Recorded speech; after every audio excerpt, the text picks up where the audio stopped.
I am a trusted servant to my higher power.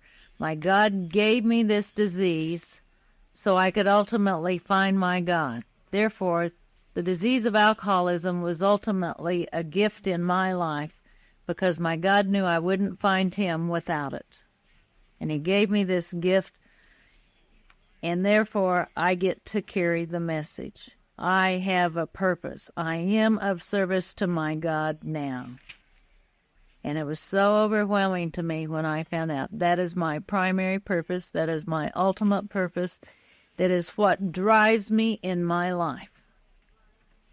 And the third part is practice these principles in all of our affairs. That's the third part. Taking this program everywhere else. I have to conduct myself in the manner that I've been taught to do in this program and work on my character defects and be of service to my God no matter where I'm at. And I can take this stuff with me, but I think the responsibility that we have in today's day and time in this program of Al-Anon, or AA if you choose, is that taking this program everywhere might be taking it to your meeting. What a concept. This program's going to hell in a handbasket. If you got the time, you got the knowledge, you got the responsibility. And that's where we're letting the old-timers down that gave this thing to us. Is we are not taking this program into our meeting places. And I feel so strong about that now. That's where I'm at in my program right now, is that I don't want this thing to go to hell in a handbasket.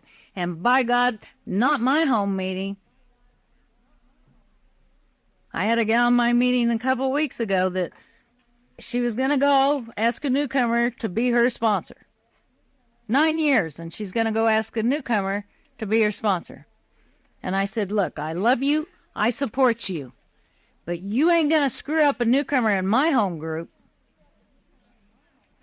And if you want to do that, you can do that. I'm not going to tell you you can't do that, but you're not going to do it in my home group.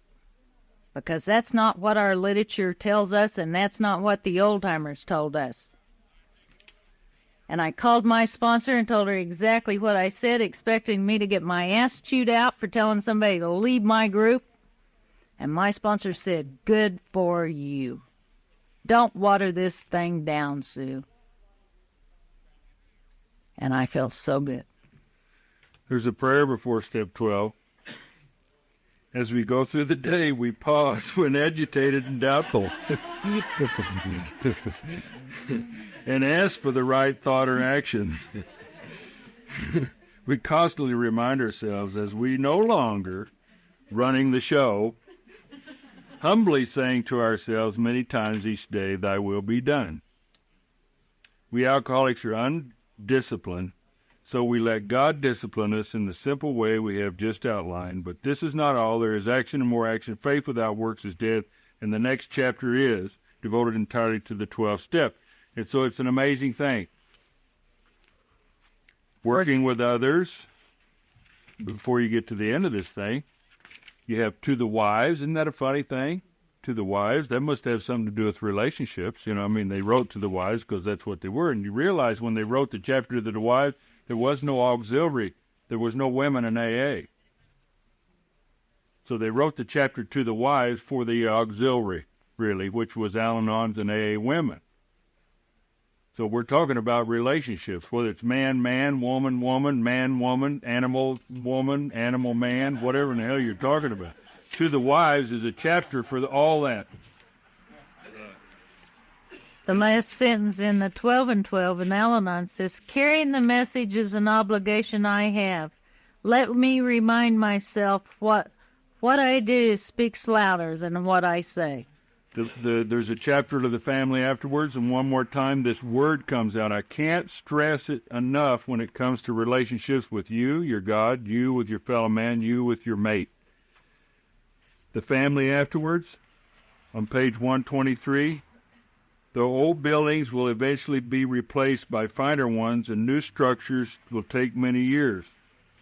but the wise family will admire him for what he is trying to be. What we are trying to be. What are we trying to be? We're trying to be ourselves. We're trying to be free of those obsessions. We're trying to be an individual. We're trying to be able to have the strength to make a decision. We're trying to ask for help. We're trying to carry that message. That's the message I'm trying to take. I don't come here and try to carry the message that I'm obsessed with some obsession and follow me so you can see what not to do. I come here and say I am no longer powerless over these obsessions because I no longer have them. And these other chapters that we come through here where we learn to take these things and put them to the employer. Isn't it amazing? After it comes down, it talks about the 12 steps. It talks chapter of the wife, chapter of the family, chapter of the employer. And then what? A vision for you.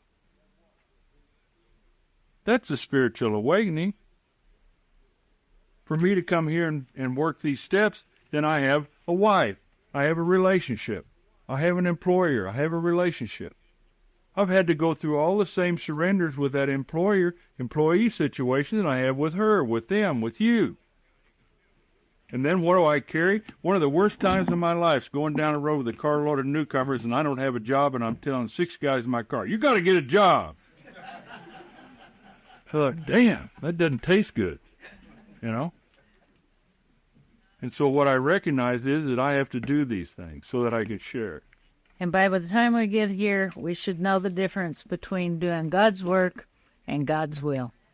I also understand by working these 12 steps, my spiritual awakening is that if I'm going to share this with you, you got to want it. If you don't want what I got, then I can't help you. My sponsor says, I talk, you listen. When you quit listening, I quit talking.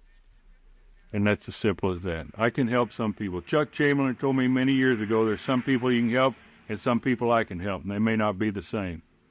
As long as you're going for help, will be okay. And the most important spiritual thing about the individual 12 steps applying to my life and her applying in her life is that there has never been any conflict about what I have to do to stay sober. And there has never been any conflict in me about what she has to do to stay sane. And so therefore, we've never had any conflict. They told us in the very beginning the spiritual awakening is looking down, standing in the middle of a railroad track. You know, even though you know it's impossible for that to be a railroad track and be one rail, you will always have to be 2 rails. If you're doing these steps in your life and you're doing what God wants you to do so that you can be what God wants you to be, you stand in the middle of the railroad track and you look down the railroad track, at some point down there the illusion is it becomes one. And after 35 years, we have become one, but we are always 2. And the thing that keeps us aware of the fact that we are not one attached to the hip, that we are not dependent upon each other for our happiness, is the traditions. And we'll share on them later. Thank you. Thank you.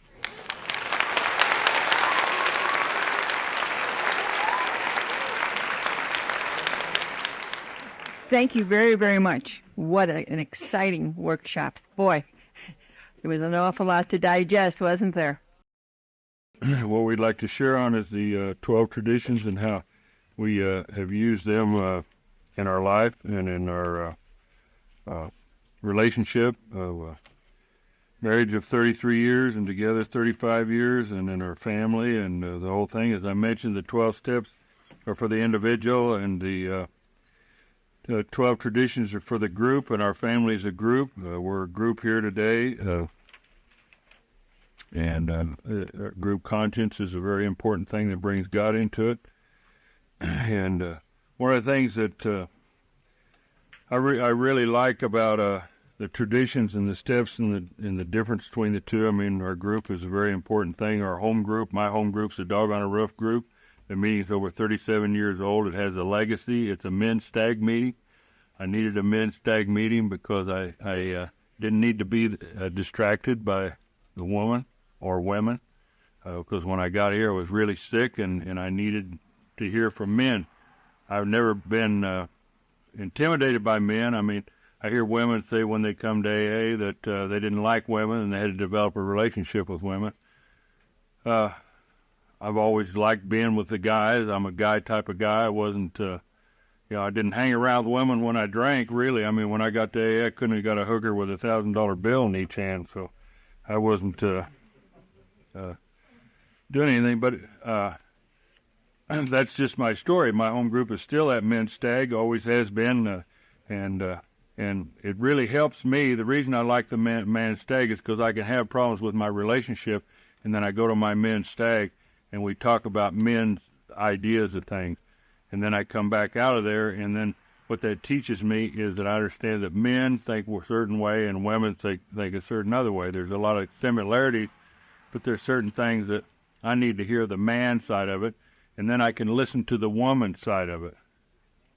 And women, have a different, we're made up differently, we think differently, whatever, even though times have changed and different values have changed. There's a separation there. And I also learned by going to men's meetings, and my home group being a men's meeting, is that, matter of fact, Elsa Chamberlain explained this to me, and I don't think she was a student of psychology. I think she was a very wise lady. She was in her 80s and been in a program 30-some years. And she said that every person has a makeup, and in that makeup is a person as a whole, 100%. Why some of us, like some men, are more feminine than they are masculine. So in each person, like you might be, like I'm 85% man and 15% broken up into feminine and gentle and that kind of thing. But I'm a macho type of guy, and a Virgo and all that kind of stuff. And Sue's a Virgo, and she's about 85% man and about. And that's why when we had arguments, we didn't have verbal arguments. We had physical violence. We fought like two men. And by going to men's meetings, I recognize that some men are 85% woman and 15% man. And some women are 85% man, and they play different games. There's different games here. And so to have the unity to get along, you have to understand after you work the steps with the individual, why then you have to, how are you dealing with your group? What are you dealing with? And I had to understand some of those things, and the traditions put it into proper. Even at that young, she was not stupid. And once we start trying to live by the prescription of this book, then there was always a God consciousness. And it doesn't make any difference. In our family, there was 3, which kind of makes it better because you have the difference in a 2. 3, you can at least plot that curve. 2, why it could be a straight line. But I still believe, because the book says where 2 or more are together, what God's in the presence. You have some unity. You have something and so you do that. The thing that is right at the end of the big book of Alcoholics Anonymous in Spiritual Experience, the traditions are, it's talking about God consciousness, it's talking about unity, it's talking about the group. It says, most emphatically, we wish to say that the alcoholic capable of honestly facing his problems in the light of our experience can recover, provided he does not close his mind to all spiritual concepts. And the one good thing about the group conscious or unity is there's not everybody sitting in this room has a closed mind. There's at least 1 or 2 open minds in here. And that's the channel which we allow God to go. And it says he can only be defeated by an attitude of intolerance or belligerent denial. Willingness, honesty, and open-mindedness is essential to recovery. So that's basically what we've put these traditions in our life. There's one other thing that's vitally important in the traditions, is in the big book of Alcoholics Anonymous tradition. We alcoholics see that we must work together and hang together. And it talks about the fact that, something about conformity and money. Money and conformity. And so what I had to recognize is we had a big problem with money. That was one of our biggest hang-up as a family. Anybody that lives with an alcoholic or a gambler or doper or any of that kind of stuff has a problem with money. And so that was part of our that's tradition 3, money and conformity. So what I had to recognize, I had a problem with money, and I had a problem with trying to make them conform to my ideas.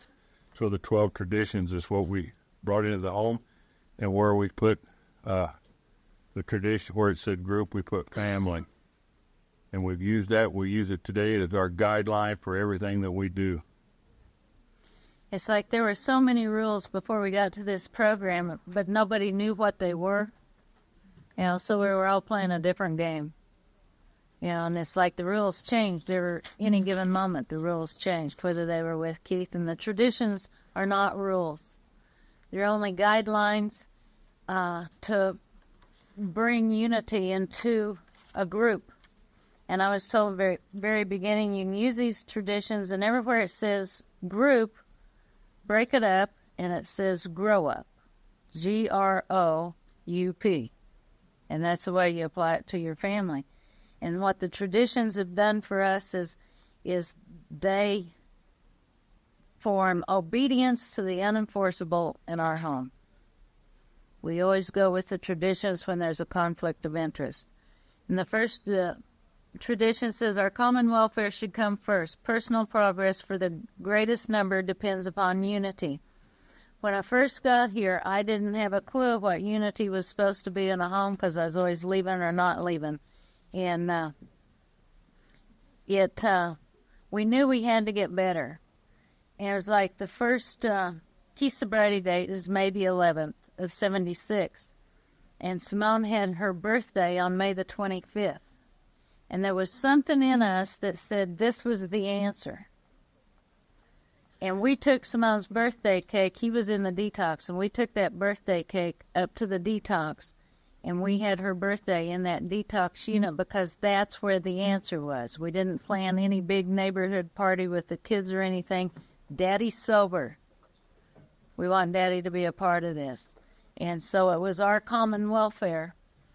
I have to go to meetings, and I have to do this for me. But then I have to bring it home because we're all doing this thing, and it pulls the unity in together. This is what we recognize, sponsorship. We got to recognize we work the steps before we work the tradition. I don't think that you can work the traditions until you've lived some amount of time in this program, been involved in service, and done something. So we had to work the steps as an individual. And the first tradition, our common welfare comes first, means our family. And therefore, we had to have sponsored direction. She had to have sponsored direction. I had to have sponsored direction that was for common welfare for our family. And like I mentioned before, we had to change sponsors because we had a sponsor that hated me, and I had a sponsor that was, had no family. And we had a family. When I sobered up, I had a wife and a kid. And they told me that, hey, you got a wife and a kid. You've ruined their lives, so you're responsible for this. You need to take care of that business. They're there, so practice on them. They're handy. Don't make a decision to, you're going to leave or, well, did I get here? I mean, I met her, I was drunk. I married her, I was drunk. I lived with her for 13 years, drunk most of the time, had a kid. The night the kid was born, I was drunk. And I sober up, and here I am. And I've got this mess. That's what I brought in here. That's my story. I didn't sober up and say, who are you? I don't know you. I want a divorce. I sobered up and they said, you got a family. You screwed it up. You need to spend the rest of your life fixing that up, taking care of it. So that's my story. I came here with a family. Now, fortunately, the anger in my life and the violence, the physical violence went away, but it was still in my voice. And I said, I got to go to meeting of Alcoholics Anonymous every day for the rest of my life. What are you going to do? And she said, well, I'm going to Al-Anon, the kid's going to Alateen. And so we started down this path together. And our common welfare should come first, and that is our program. And so we put our program first, our sponsor first. I mean, you could be going crazy, take out the trash, mow the yard, do all this and that and the other. I said, I got to go to meeting.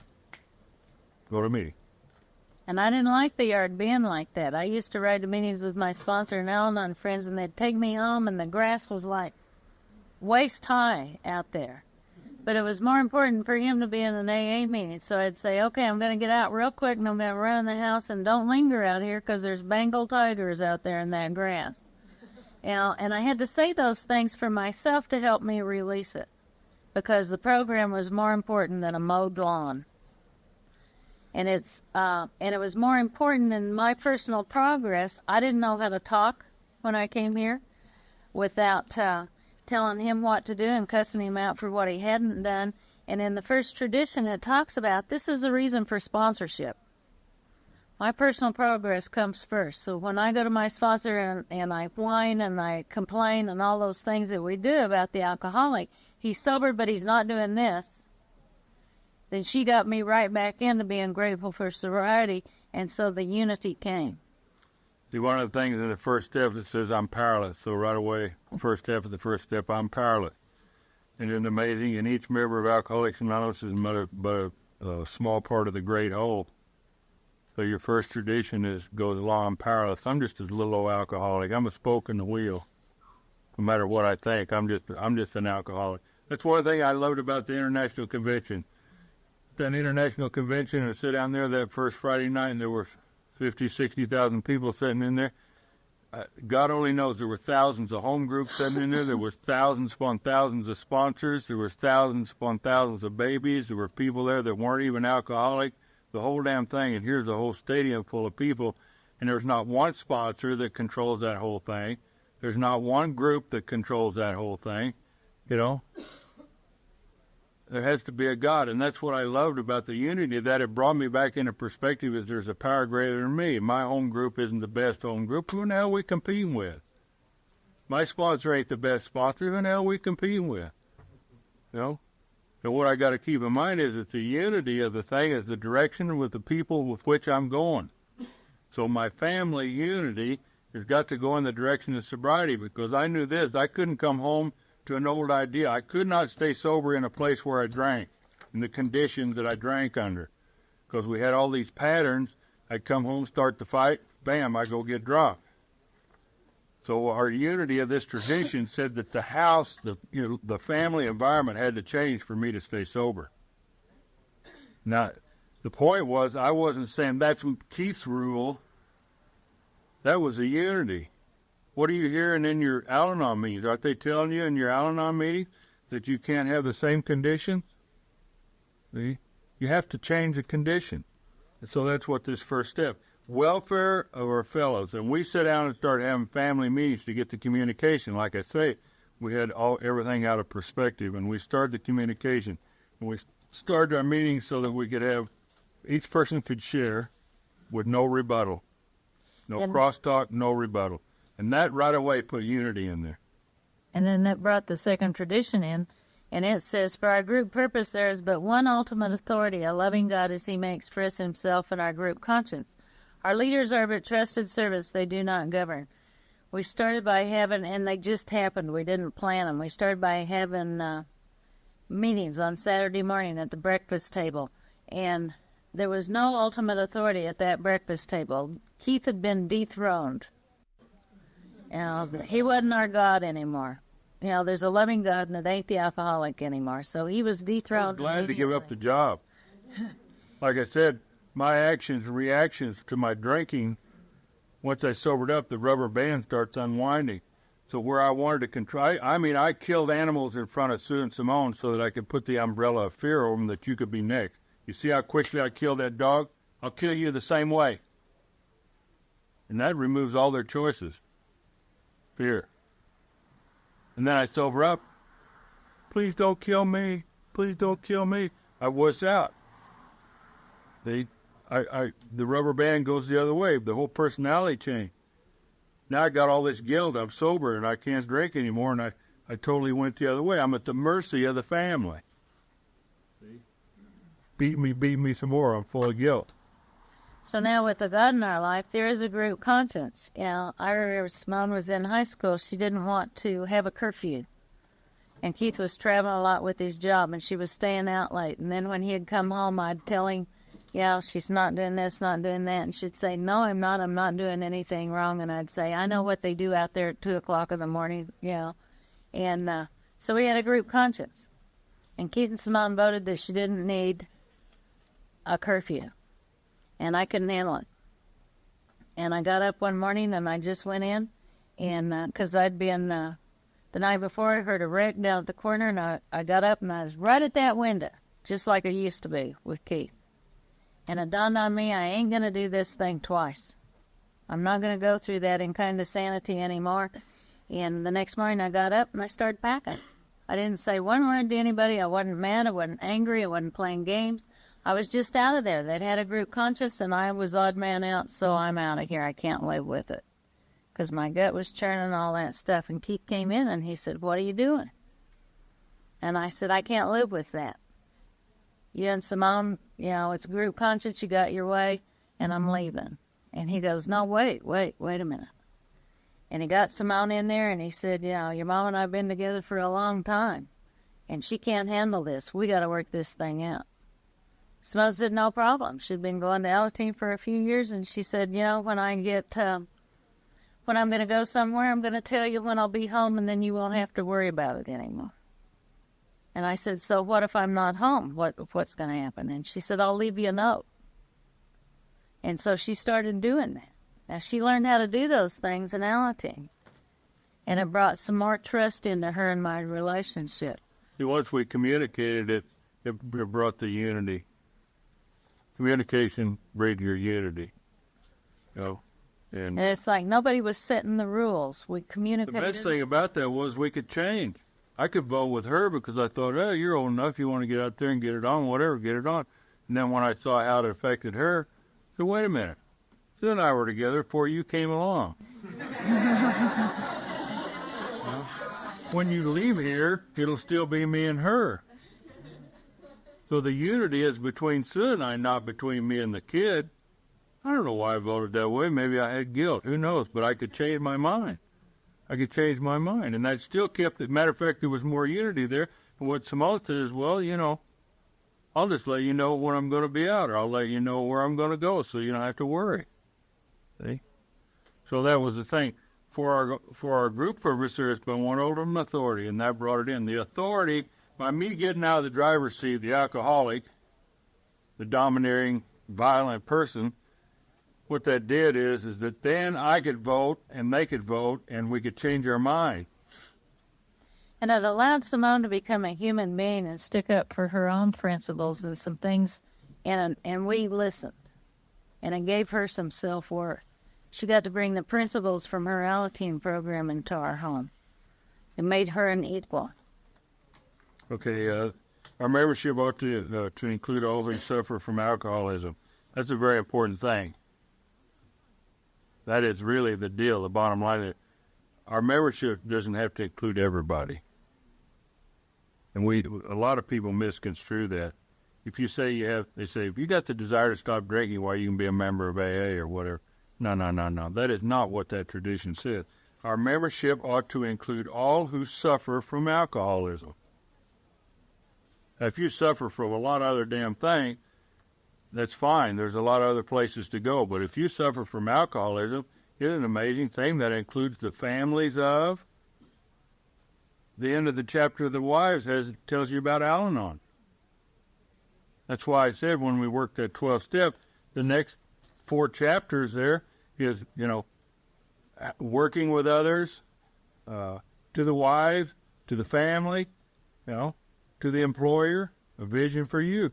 And so when we come down here, there's those who suffer from alcoholism. That's a very important tradition. I'll tell you what, Sue and I were out around trying to sponsor people after you worked the steps, and part of our unity was that we were going to work with all these people. Well, we had 40 treatment centers within 15 minutes of our house that were over 40 bed treatment centers. We had every jackass in the country with every kind of an emotional problem, neurotic, goofball, weirdo, ever hang up emotionally, was flogging into these treatment centers, and then they push them out saying, I'm an alcoholic, or I'm an Al-Anon, or I'm a CODA, or a MODA, or WODA, And we start bringing people into our house of all sicknesses and illnesses, and Jesus, we've seen some people die because we were trying to help them with the principles of the big book Alcoholics Anonymous, and it didn't work because they didn't have alcoholism. They had himism or herism or itism. Everybody know what they had, but they couldn't take the first step. And so we're over there trying to help them, and it frustrated our family. See? And we had to come to this thing here and get to this third tradition. And the important thing about the third tradition, this is one of the things that I love the most. It like to drove me crazy. Nor ought AA membership ever depend upon money and conformity. Look, let me tell you something. Sue and I have loved each other broke. We've loved each other rich. She's loved me when I had a lot of money and blew it all. She loved me when I come home with a lot of money and didn't spend any on her. She's done all kinds of things with that money. She loves me, whether I'm broke or whether I got money. We've learned that money always makes your depression shorter. But, and I had to understand that I can't conform to everything that she wants. It's like, I got up early this morning, I got around, I put on baggy pants, I did, put on my tennies, and I took a shower, put clean underwear on and everything, I'm clean. And so I knew what she's going to do. She's going to prep and put on some nice dress and everything else. And, we're coming up here for a workshop, and so when I got home at 11 o'clock, she said, well, you going to get dressed? I said, no, I'm ready to go. She said, well, you're going like that? And I said, yeah, I'm going like this. So, well, you ought to at least put on a coat. And I thought, I don't put on a coat. I'm not going to put on a tie. It's a workshop. I want to be comfortable. And so she immediately started, well, Norm says the only package, the only example of the big book is what you see up there. I said, well, put in a Norm tape. So we put in a Norm tape, Listen to Norm, and when it come part about the coat and tie, I said, take that tape out. I don't want to hear that. She's still trying to get me to conform to her. You want to dress up and look nice, fine. I'm comfortable. I'm going to do a workshop. I don't want pants that are squeezing my crotch. I don't want a tie that's choking me. I don't want to stand up here with a coat on sweating so I sing. I'm going to eat, so I want a pair of pants to stretch. I don't have to conform to the fact that she wants to look like she's going to church, because I've learned something very important. Just because you have your Sunday best on doesn't mean that you're, practicing the spiritual. See? And I'm extremely grateful, because I went to places where they tried to make me conform, and I hated them. In this third tradition, it talks about relatives of alcoholics when gathered together for mutual aid may call themselves an Al-Anon family group, provided that as a group they have no other affiliation. The only requirement for membership, there be a problem of alcoholism and a relative or friend. And that's what we had to realize that was wrong with us in our home, is that we were relatives of an alcoholic, and in order to come together, we had to have a common purpose, a common knowledge, a common solution for anything. And this program, this step, our tradition it explains it two ways. One is to avoid being diverted from our program by others. And two is to welcome into Al-Anon anyone who is suffering from the effects of another's alcoholism. And I sit in a room the other night and listened to a girl say, I said, who's your sponsor? And she says, it's my therapist. And my mind immediately shut, because I knew from that point on I wasn't going to hear anything but psychology. And I don't know anything about that, because this program's worked for me. So for my own common welfare, this tradition applies in my life. I'm willing to give this thing away to anybody that wants it. My motives are that if I help you, I get better. And that my only requirement to be here is that I have a relative of an alcoholic in my life. And he's in my life, and I definitely need this thing on a daily basis.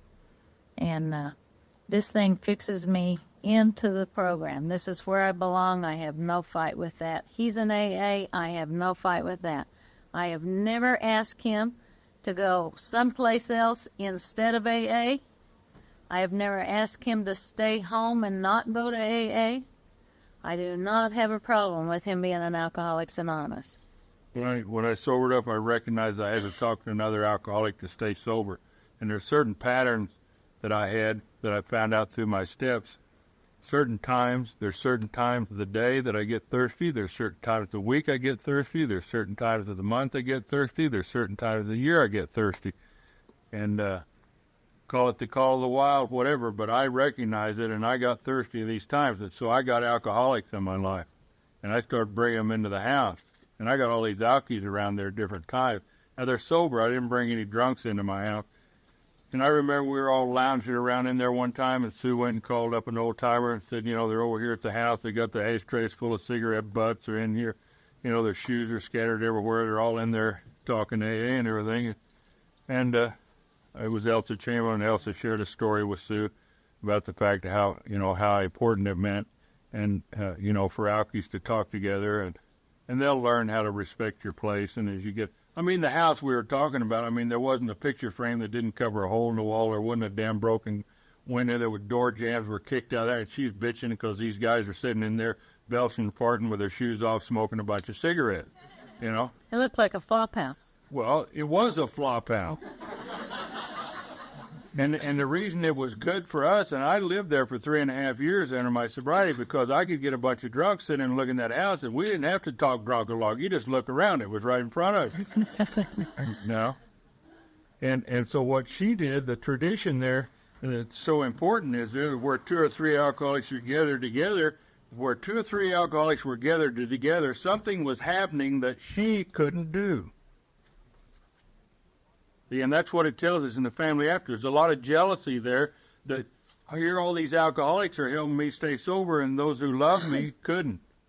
So the traditions helped us understand and work through that jealousy and those various things that we were going through. And Keith was telling me, these guys need me. These guys need my help in order to stay sober. And I was telling Elsa that, and I said, you know, he's saying they need him. And she said, wait a minute. The first 100 people of Bill Wilson 12-step didn't stay sober, but Bill did. And Keith needs these guys more than they need him. Now, if you want your way of life to be like Chuck and my's way of life, then you better start working with newcomers and bringing these newcomer Al-Anons in your home. So your home will be a home and not a house anymore. She said that's the difference between a home and a house. Home has love in it. And you guys need these people to bring the love in there to help you have a home. And this is the part that the tradition for, with respect to its own affairs, each AA group should be responsible to no other authority than its own conscience. Isn't that an amazing thing? It's talking about each group should be autonomous. A conscience. By the time you work the steps, you have a conscience. You can't work the fourth tradition without a conscience. You know what a conscience is? It is awareness of the consequences of your action. But this tradition, it says each group should be autonomous except in matters affecting another group or Al-Anon or AA as a whole. This is what gives, in a family unit, this is what gives individuals freedom. And that's what gave me the acceptance for Keith. Keith is an alcoholic. He is autonomous. From me, I'm an Al-Anon. He's a different individual. Simone's a different individual. We're each autonomous in our own makeup of our personalities. However, if my personality and my makeup of my person is affecting his sobriety, then something's wrong. I had a home group that was this mistake, and we moved out of a building. We got kicked out of a building because we hadn't had money to pay the rent. We was in a building, a room that was about as big as this. So you had about 6 chairs on one side and 6 chairs on the other, and an aisle down the middle.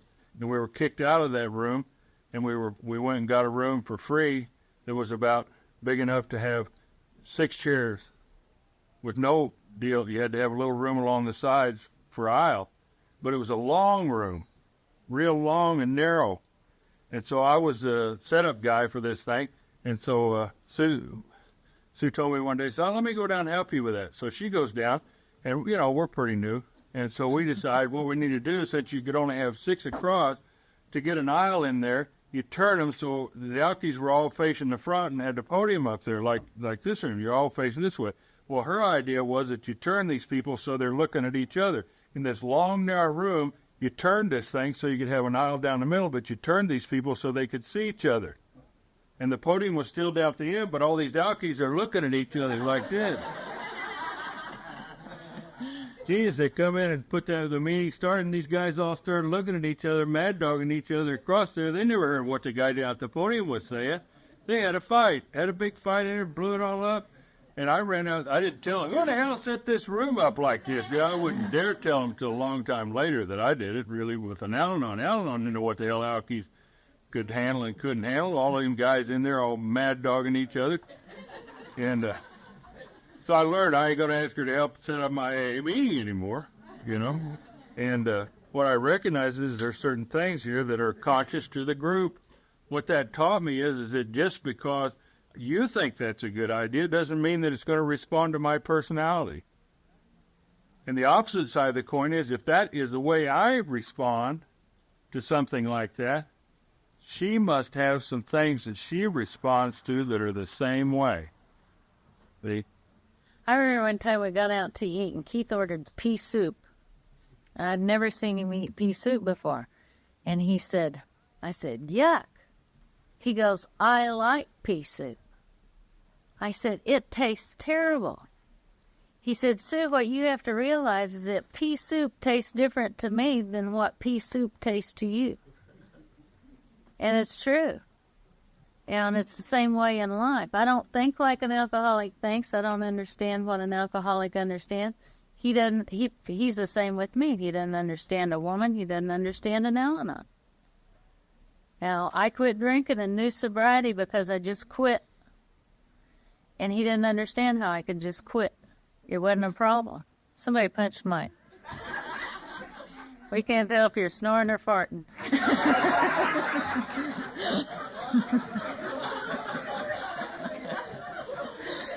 Okay. Okay. Tradition 5. One of the important things about Tradition 5, and this comes again to the unity of this thing, and the unity has to go with what you're doing in your program, the things that you're going along with that brings together in any relationship. Each Alcoholics Anonymous group ought to be to be a spiritual entity having but one primary purpose, that of carrying the message to the alcoholic who still suffers.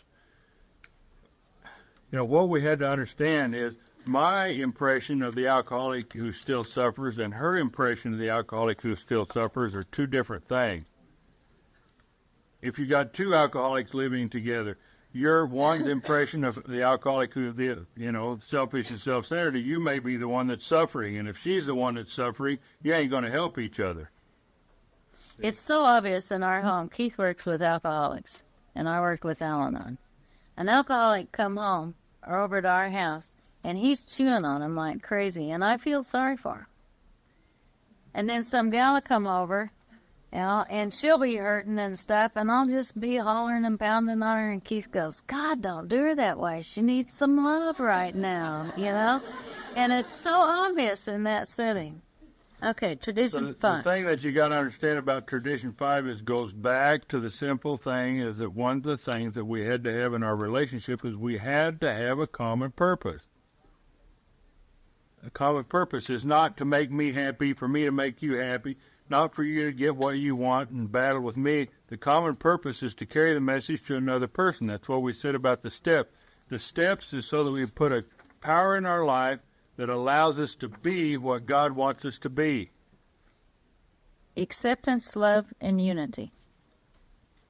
Okay, problems with money, property, and authority may easily divert us from our primary spiritual aim. And boy, in a relationship, that does it. I mean, there is nothing causes more diversion from our spiritual aim than money, property, and authority. And when I sobered up, I had a house I paid $22,000 for. I owed $80,000 on it. I paid $22,000, put $12,000 down, so I only owed $10,000. I lived in it 12 years, and when I sobered up, I sold it after 3 years of sobriety, and I owed $80,000. And I said, it's my house. And she said, by God, you can have it. There ain't nobody in their right mind would want a house that they paid $22,000 for and didn't do nothing to it but tear it up, and now you owe $80,000, And, the property, you want this property, you can have it. I had a pickup went down the road crooked. I owed $250,000 to people. I owed $250,000 when I sobered up. I had nothing. I had nothing to show for it. I had a house that I bought for $22,000, owed $80,000 on. I owed $250,000, and I had nothing for that. And we want to have a fight about money? And we want to have a fight about authority? I'll let you have the authority to take care of that crap. I'll tell you for sure. You want it? Take it. You figure out a way to do it. I had 5 checking accounts. I had paper flying all over town. I had people who wanted to kill me. I had nobody to borrow from. Keith had a job offer with his company to go to Bakersfield and to be over a whole division up there. And he kept telling me, I didn't want to go.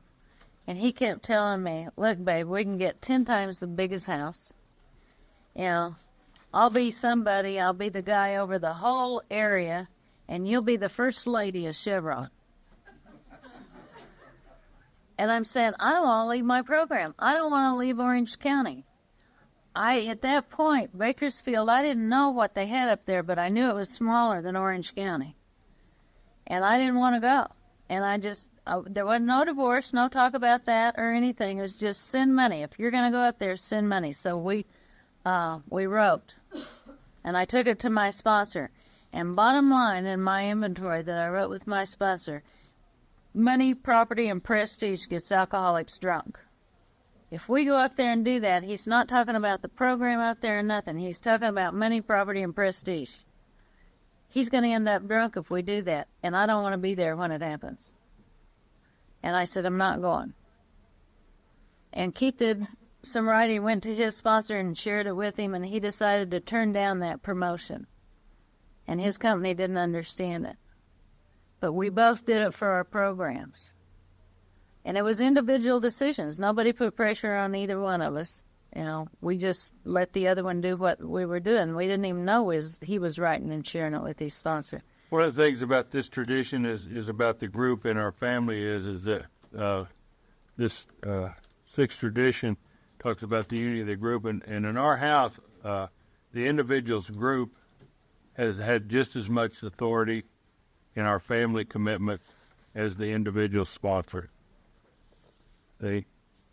If Sue says, I can't go with you Sunday, I'm going to go with my sponsor, that was never a problem. If Simone said, I can't do this, I'm going to be with my sponsor, that was never a problem. Same way with the group. Sue said, my group's going over here to do a marathon, or my group's going to do this, my group's going to do that. That was never a problem. I think one of the reasons that it was really never, ever a problem with us is because my group's a men's group. We didn't take women.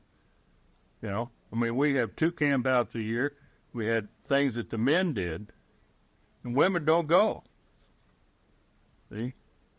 And she had certain women's functions that she did, and men don't go. And that's pretty damn healthy, because if your obsession is another person, then to get away from that person, get away from that obsession can be healthy. You know, and the neat part about not being together all the time when we did those things, I didn't know I could do stuff without Keith when I got to the program. And I started doing stuff that he didn't want to do, and I started doing it with Al-Anons. And when we came together, we realized that when he did this with the guys and I did this with the girls, and then we came together, we had something to share and to talk about.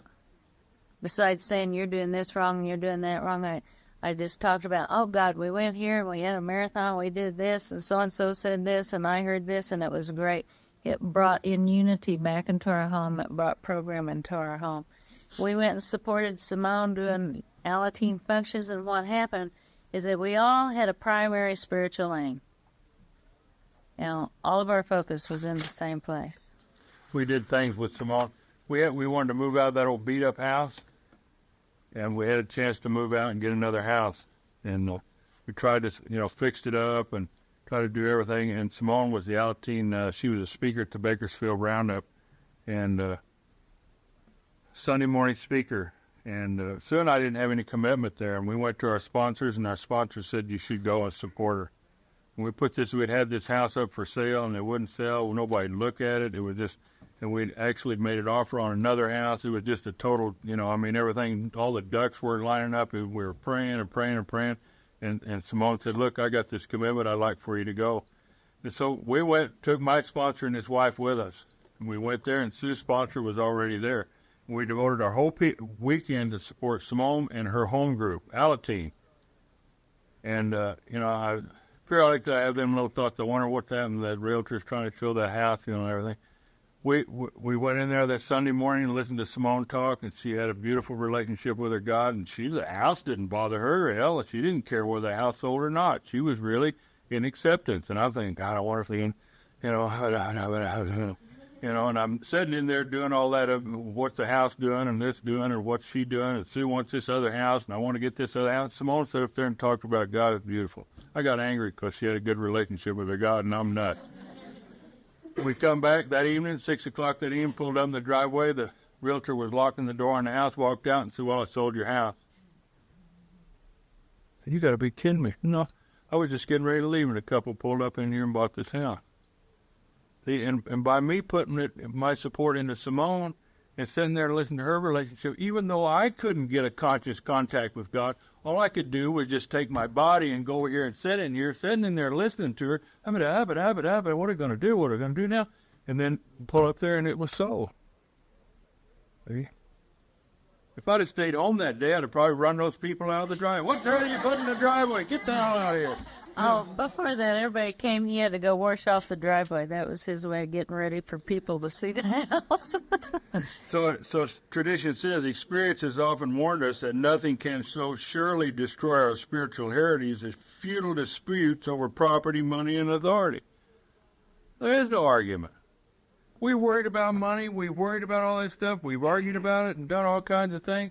And the amazing thing about it is our life has progressively got better in every area. And the thing in Tradition 7 that helped me so much, every group should be self-supporting, declining outside contributions. If the lawn bothered me, my sponsor said, if anything bothers you around the house, do it yourself.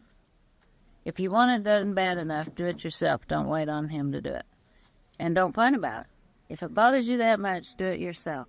So if it's like if they throw down stuff and I got a resentment, I ain't picking that up, then I'm going to leave it laying there until they pick up their own stuff. But if it bothers me bad enough, I got to pick it up. And we got a sign, and we put it on Smile's bedroom door that had been condemned by the Orange County Health Department. And I couldn't go into her room for a while because it bothered me. We've had periods of sobriety where I had a lot of money.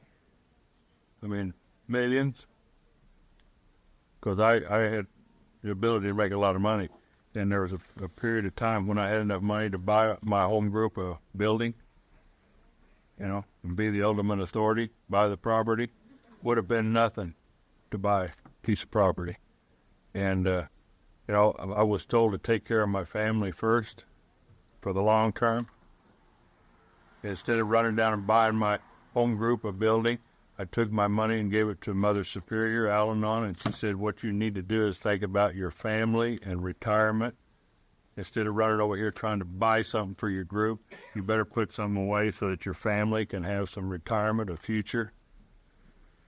See? And let AA take care of itself and let it be self-supporting. What you need to do, stupid, is to go get a job and work and quit stealing. See? And so the seventh tradition taught me to go work. Now, whenever I made that transition to seventh tradition, I set my family down. I said, tell you what, I have this ability to make lots of money.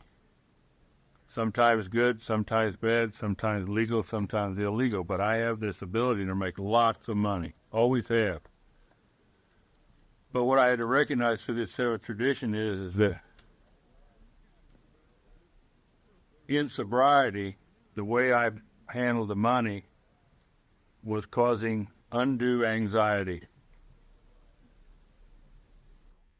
And so what I had to do was get some consistency. What I was told by sponsor direction and old-timers was that you need the consistency. Your family is not impressed with you coming in here one day with $3 million and coming in here another day with 50. They're tired of that. Everything you do, you're putting it on the roll. You're taught in Alcoholics Anonymous, when you come in, they pass the seventh tradition, put $1. They ask you to put $1. They've done that for years. They still do it for you. And they said, you go, and then when you sit in a meeting by AA, you learn to put $1 in. Put $1 in. And I can sit in meetings and watch the people that don't put $1 in, and the rest of their programs like that. And that was the consistency of the money, to put $1 in that basket. And I just one of my pet peeves. I sponsor guys.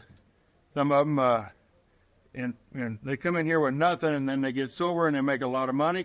And so they sit in a meeting of Alcoholics Anonymous, and they pass the seventh tradition, and they pull a wad of 20s out, and they want to change a 20 or 50 or 100 with the seventh tradition basket. See? And Bill talks about in the traditions here about how he would he wouldn't buy food for his family, but he'd go down there to that AA meeting and want to pull a big, throw a 50 in there. See?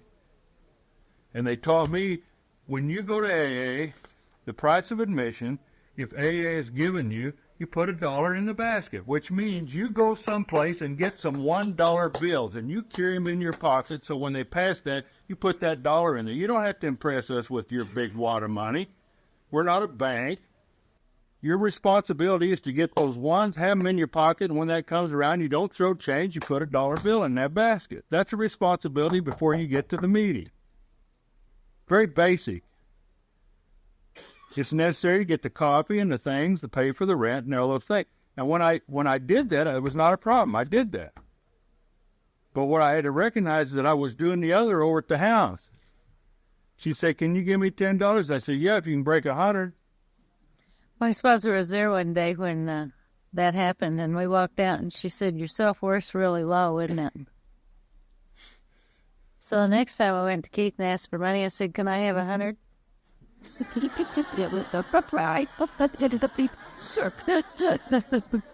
Alcoholics Anonymous should remain forever non-professional. We define professionalism as the occupation of counseling alcoholics for fees or hire. We may employ alcoholics and so on. So such special services may well recompense, but our usual 12 steps work is never to be paid for. I mean, we went through all that counseling and all those psychiatrists and all that stuff prior to coming to the program and getting in here, so we didn't have a problem with that. We didn't have a problem with any of those things. We've never needed any marriage counseling other than sponsorship. We've had to go to AA couples and Al-Anon couples to hear the answer. We've gone, this right here is one of the things where if we had sponsorship direction that was not conducive to the direction we were trying to go, we went to couples who were going in the direction we were trying to go and got the input from the couples. And so we haven't needed any special counseling. And it's been AA women that have helped me a lot, learn how to be a lady, tell me things that help me learn how to be a sex partner, because I was shut down in that area with Al-Anon, and it's like we have gone to Al-Anon and Alcoholics Anonymous for all of our problems. One of the things that we had I needed help with yard work and stuff like that, and I had painting my house and stuff like that. And I watched some people who sponsor people, and they'd say, "Come over to my house and we'll paint the house." And so they get all these alkies over there and they paint the house, and then they go to a meeting, and so I started asking some people to come and help me do my house, but I paid them. If a guy came over and mowed, I'll get some guys over and help him mow my backyard or whatever. I may not pay him top dollars, but I had some money in my pocket to pay him because I'm an alkie. I understand the alkie don't like to work for nothing, even if it's his sponsor. And they'd always say, Sid say, "I don't know why you pay those guys. They never appreciate it. You sponsor them. You spend hours before the meeting talking to them about their personal relationships and all kinds of crap. You spend hours after the meeting. They get a problem. They come to your house. You'll spend all night. They want to come over to your house right now. They got to come over right now. And then you say, well, they want to come over and help you mow the yard, and you give the guy $5. If you spent 10 hours with him this week, Christ, he ought to come over and mow your lawn and give you $5. And I said, what you got to understand is the alkie don't like to work for nothing. And so I'm going to give him some money. I'm going to give him some money. And this tradition is the one that taught me that we recover in here because we're equals. There's no sex, color, race, or creed in this program. We're equals, and we're equals in the home. And when we got in here, it's like we weren't the adult talking down to the child anymore. Simone had a voice in our home, and she was able to say things in our home that she'd never been able or allowed to say before. But she had an opinion, whether we cared about it or not, or wanted to hear it or not, and it made us equals in our home. Tradition 9. Our groups, as such, ought never be organized, but we may create service boards or committees directly responsible to those who serve. Our house isn't organized. We're not organized, but we each do things that the other one Keith and I have recognized that we each have qualities that there's some things he can do that I can't do, and there's other things that I can do that he can't do. In other words, we have rotational leadership. At the airport, I'm in charge. When it comes to car maintenance, he's in charge. There's just different things like that that we've had to learn that we're not organized, but he's my service sponsor for my car, my maintenance sponsor. I have to look at him for guidance on that because I don't know nothing about that, and that kind of stuff drives me crazy.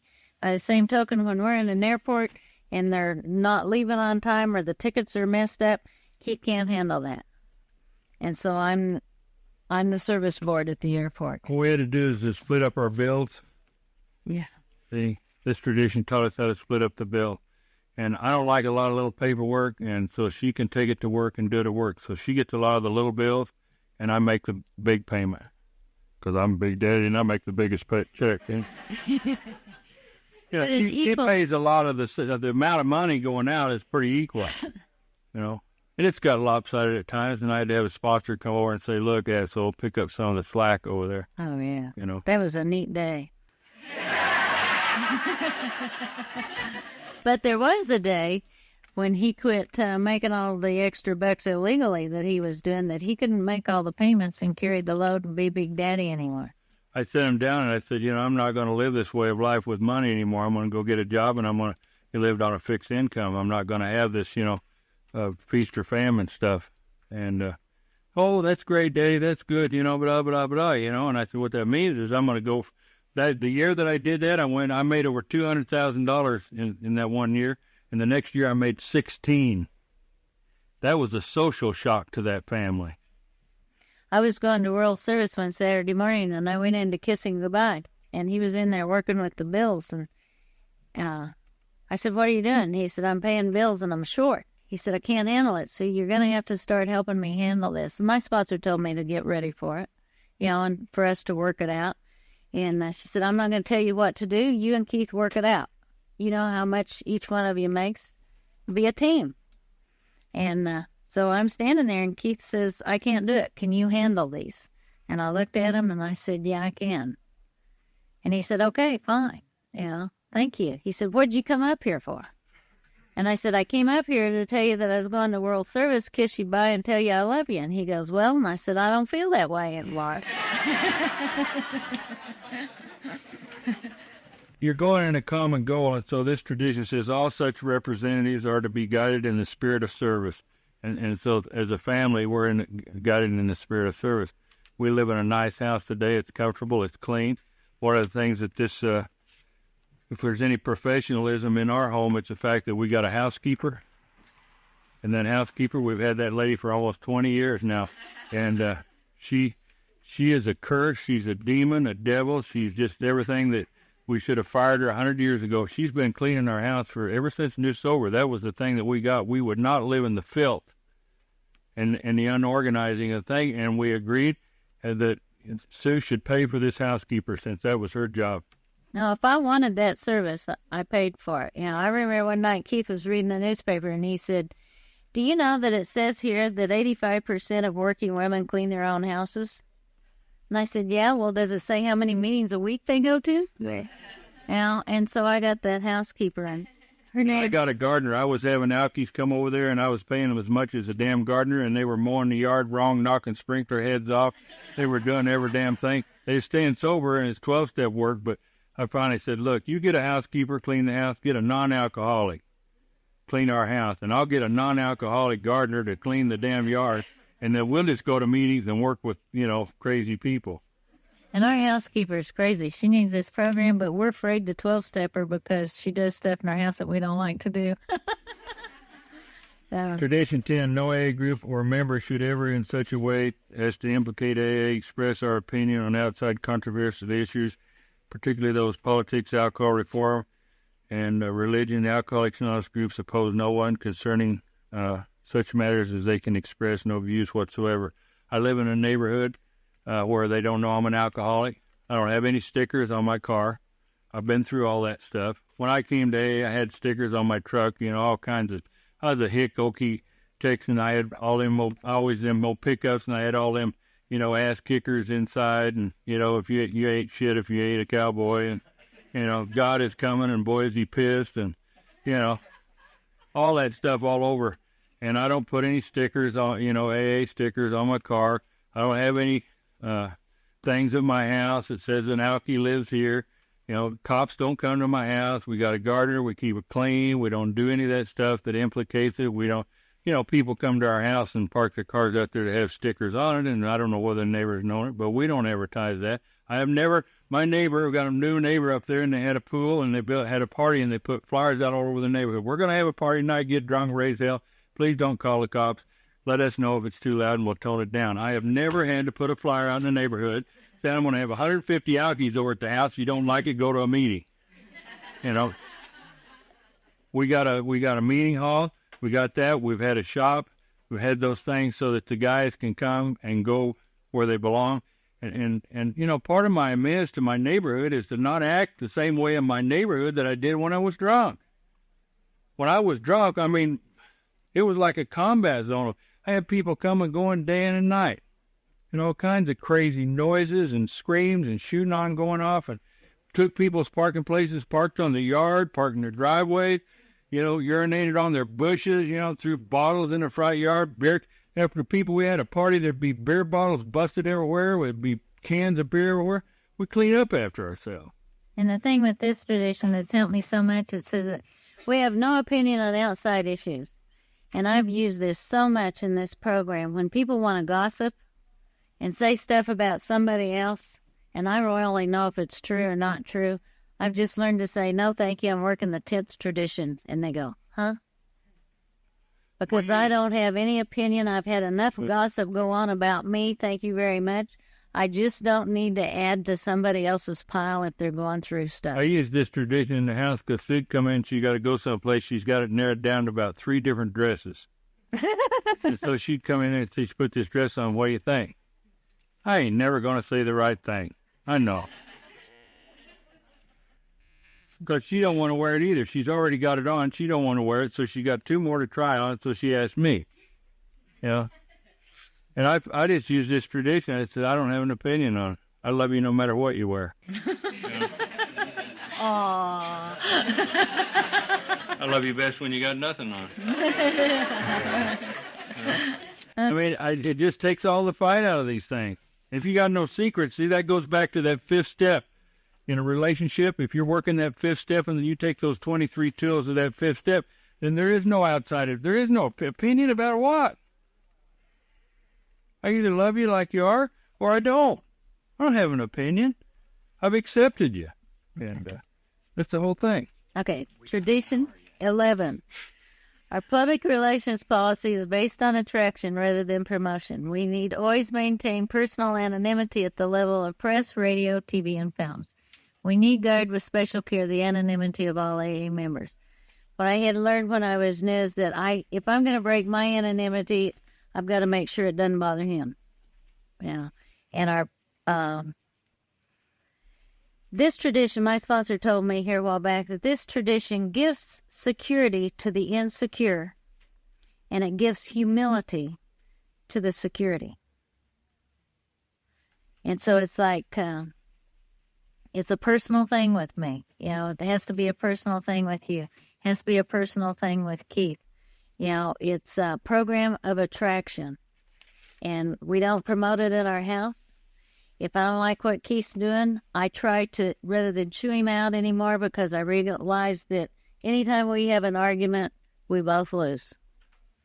And so I just accepted him the way he was and try to change my attitude. And if I'm not anything else on that day, maybe I'll be a program of attraction by setting an example when somebody else in my family's in a bad mood. Same way in Al-Anon. We do this thing by example. It doesn't matter whether I'm in an Al-Anon meeting or I'm at home. It's attraction rather than promotion. We have said things like, you need a meeting. Go talk to your sponsor. We do those kind of promotional things in our home. And this is the tradition that is direct confirmation of the theme of our steps, which is humility. The thing that Sue told me, I was a violent drunk and all that kind of stuff and had no compassion for anybody. And then I sobered up and I started working with other alcoholics. And Sue told me that she fell in love with me because she saw me loving on an alcoholic. She knew the violence, and my daughter knew the violence and knew, the pain that I had inflicted upon them. And they had resentments against me. And yet she'd see me, loving on an alcoholic, talking to an alcoholic. And they'd see how I loved this alcoholic, and I could really care for the alcoholic. And I really had compassion for the alcoholic, and I knew how they felt. And this was the healing thing. This tradition is the healing thing, the awareness that if I can love an alcoholic, I can love them. If I'm learning this was a saving grace for my sobriety with my family. They saw me. They had no hope that I'd ever change. Promises were all gone. And they see me over here giving an alcoholic the time. Come on, we can do it. And encouraging me, we'll do it together. And I go with them to go to court. And I go with them to talk to their families. And I go with them to meetings. And I sit out there and talk to them with meetings. And Sue saw me doing the things to an alcoholic that she wanted me to do to her. And I wasn't, but I was doing it over here. And when somehow they believed, probably because of Al-Anon and Alateen, that if I can do it with an alcoholic, then someday I'll do it with them. And so they felt it, the attraction if he's doing it, because that's what gave them hope. And hope is a vision beyond your circumstances. Even though I wasn't able to give it to them, they could see me doing it here. If I was doing it here, this monster they were attached to may someday do it over here. And I'd go tell these alkies what they have to do, and then I'd go home and I wasn't doing it, and I felt bad. So I had to start practicing what I preach. And so it came in there. The other thing is in this tradition is about public relations, is that I have never flaunted my AA in the workplace. I've had to break my anonymity on occasion, and it always came back and bit me in the ass. I don't break my anonymity anywhere. Matter of fact, Rick and I work together, and I'm his sponsor. And Rick got to coming up to see me where I work in a cubicle in an office, and Rick got to come up and see me there for a while, and he was talking about AA things. He didn't say AA meetings or anything, but he's talking about names, Bill, Bob, Mike, and Steve. And I work with a bunch of people around there who don't know Steve or Mike or Shane. And so when Rick would leave, they'd say, who's Steve, who's Mike, who's Shane? And they'd want me to explain who Steve and Shane and Mike was. They're AA members. And how am I going to explain that? Because next day he comes up and talks about Clyde and Emmett and, and these guys, nosy normies, are sitting there, God, who are you? This guy's come up here. Who is he? Is he your son? Are you his dad? And I finally had to tell Rick, don't come up there. It's causing me problems. Not only is my boss getting tired of saying, are you going to work or are you going to talk about Steve and Bob and Mike all the goddamn time? See, I don't go to where your office is and sit in there and talk to you all day long about those people. You can't come here and talk to me. I got a job to do. See?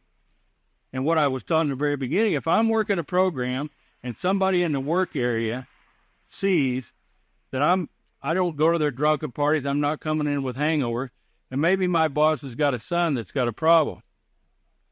And so they see that I'm not drunk, and they say, well, I don't know what Keith does, but he ain't drinking. Why don't you go ask him?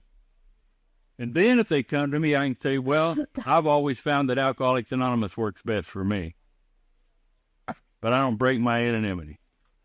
I'll tell you why. I've worked places where I had a boss that I've seen in a detox. And then that boss started drinking again.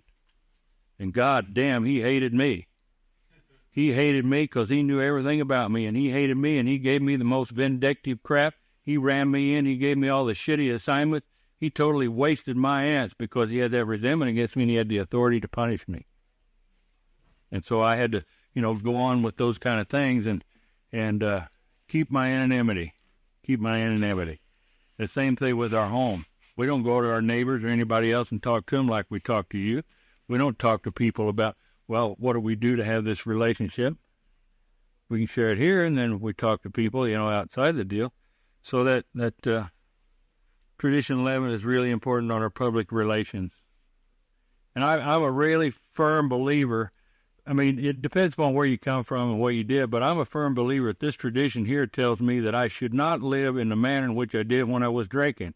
In other words, my neighbors, my community, my job, those things about my, I was doing AA commitments, the damn many AA commitments that my boss called the union steward in and asked me if I had a drinking problem. Because my absenteeism was very similar in sobriety because the AA commitments as it was when I was drinking. Because I was taking off, had missed time all the time running around doing stuff in AA, and I had to take a look at that pattern. And it was a pattern, and they saw the pattern. And I didn't want to have that same pattern in my job career as I did with my drinking, the same way as my house. I don't want to have the same respect in my neighborhood as a sober member of AA as I did whenever I was drinking. I was at work one time, and a gal from my job came to an Al-Anon meeting, and she saw me there, and she never came back. And I was having a hard time getting some paperwork out of one of the managers one day, and I said, damn it, I need it, and I need it now. And I hung up on him, and he told everybody that I'd bragged on him. And this little gal said, well, you know why she's like that. Her husband's an alcoholic. And it was all over the building by noon. So not only do I have to think about his anonymity and mine sometimes, but I have to think about others. If I see someone in this program and I'm affiliated with them in any other way, it's not my business to tell someone how I know them. What it's supposed to have is gratitude. Right. The 12th, 11th, and 12th tradition induces a gratitude. It induces a gratitude for my sobriety, for my family recovery, for the things that I have. I don't have to run around preaching it or anything in my neighborhood or anything there, or ask for special. There's been 1,000 things. I remember when I was having trouble with my work and lost time. We have an employee assistance thing, and the bottom line is this: I could have gone to employee assistance. I know the guys that are there, and I could have get up and go put some water on your face, Mike. Go on, wake up. If you want to come out here and hear this crap, you got to stay awake. You've been sleeping through this. You could have stayed at home and done that. Okay? What I had to recognize is that I could have gone to employee assistance, and I could have got special consideration with the company because I'm an alcoholic. But then I would have broken my anonymity. And then I would have done that. And I had to learn that in my home. I cannot have special consideration in my home because I'm the alcoholic. No, doesn't cut it. See? That's what these traditions has taught me. I don't get special favors because if I don't get my way, I'm going to drink. I mean, he used to say, well, I'm just the alcoholic. I haven't drank today. And I was grateful that he hadn't drank today, but he was using it as an excuse. Now, if he wants to drink, he's going to drink, and I'm not going to cause him to drink, and I know that, but he's using that as a weapon on me. And it's like, neither has the cat. I hear people, there's people in our group and relationships, and the relationship ain't going the way they want it. So, this is making me thirsty. This is making me thirsty. Control issues. This is making me thirsty. This is making me thirsty. Not if you're working these steps, not if you're working these traditions. That's an issue that's gone back. You worked that in the first step. Not if you have a God in your life. Nobody can make you do anything that you don't want to do. And I had to learn that a long time ago. It's so important to understand that. These traditions teach us as a group. How many times have you said in your group, if you're being an alcoholic, I don't know what Al-Anons do, but said, if I don't get my way, if I'm not elected secretary, I'm going to drink. What do you think your group would say? If you was an alcoholic, I'll tell you what they'd say of ours group. If you're that damn close to drinking, we sure don't want you as a secretary. See?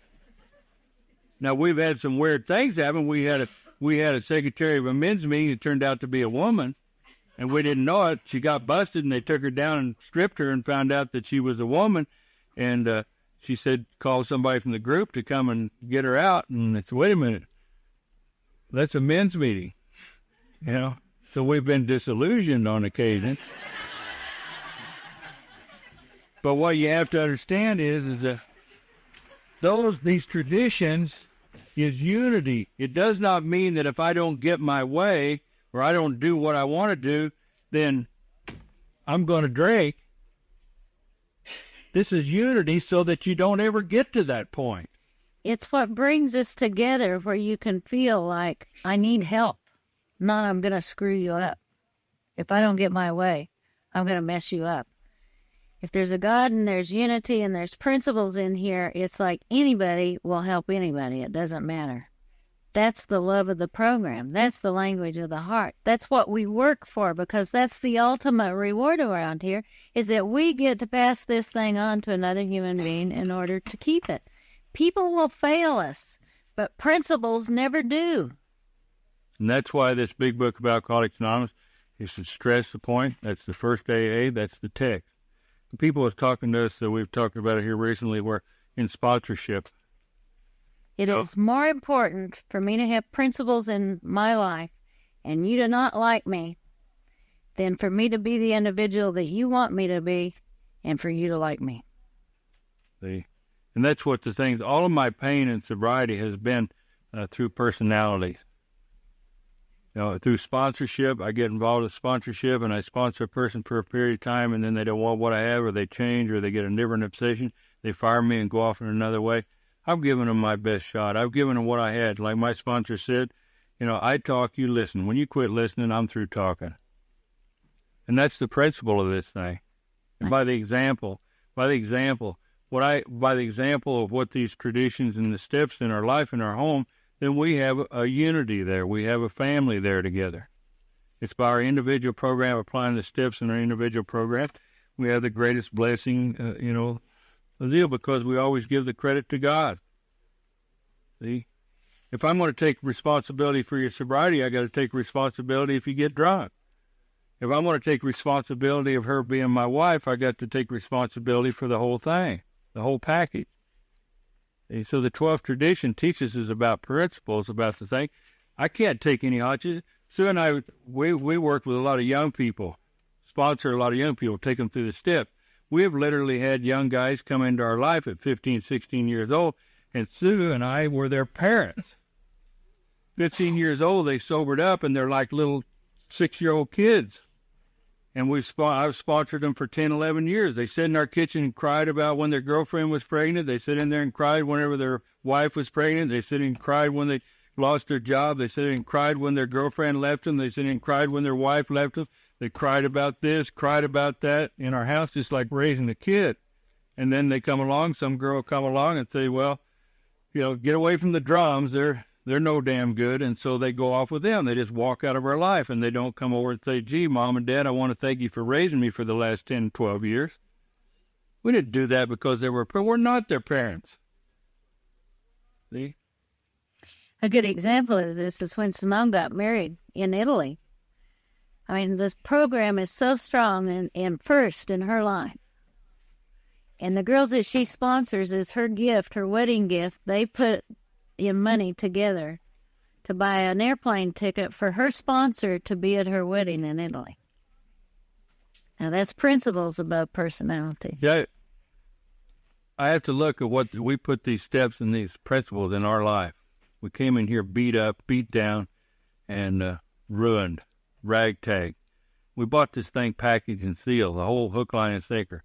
We applied these principles in our life, and our life has gotten better. We've been together for 35 years. I haven't cheated on Sue in 19 and a half years. I haven't beat on her in 19 years. I haven't written any hot checks in 19 years. I've followed the prescription of this book pretty much, hook, line, and sinker, and so is she, and so is our daughter. As a result of that, we both have jobs. We got some money in the bank. We got a group.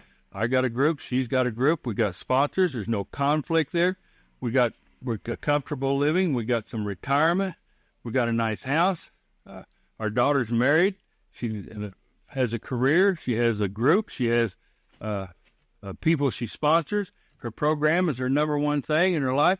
And I was sitting at my desk the other day thinking about, I've helped this alkie and I've helped that alkie and they ain't doing it and they're off doing something else. And the phone rings and it's my daughter in Italy. And she calls me up and she's talking to me about, what she's doing in the program and people she's sponsored and she's doing good. And I hung that phone up and I thought, Why should I have pain over some jackass that doesn't want to do this? I should have joy over the fact that my daughter is doing this. That's my kid. This is the lady I married. She's doing this. I don't have to take responsibility for somebody that wants to go die. If their goddamn ideas wants to take them out there and let them die, let them go die. What I have to have is joy for the fact that what I have. That we have been willing to do this, that example. It's not braggadocio. It's the fact that we came in here beat up and we've tried to do this and apply it in our life. And it works. As a result of doing these things for ourselves, as individuals, we have come together. And we do the things in the program that we do because we want to keep it, because they said you can't keep it unless you give it away. It's a privilege. It's a privilege for us to do this. It's a privilege for us to do 12-step work. It's a privilege for us to share with other people. It's a privilege to get to go to a meeting because I don't belong here. Not somebody like me. It's a privilege for you to love me and let me love you because that's what this program's given all of us.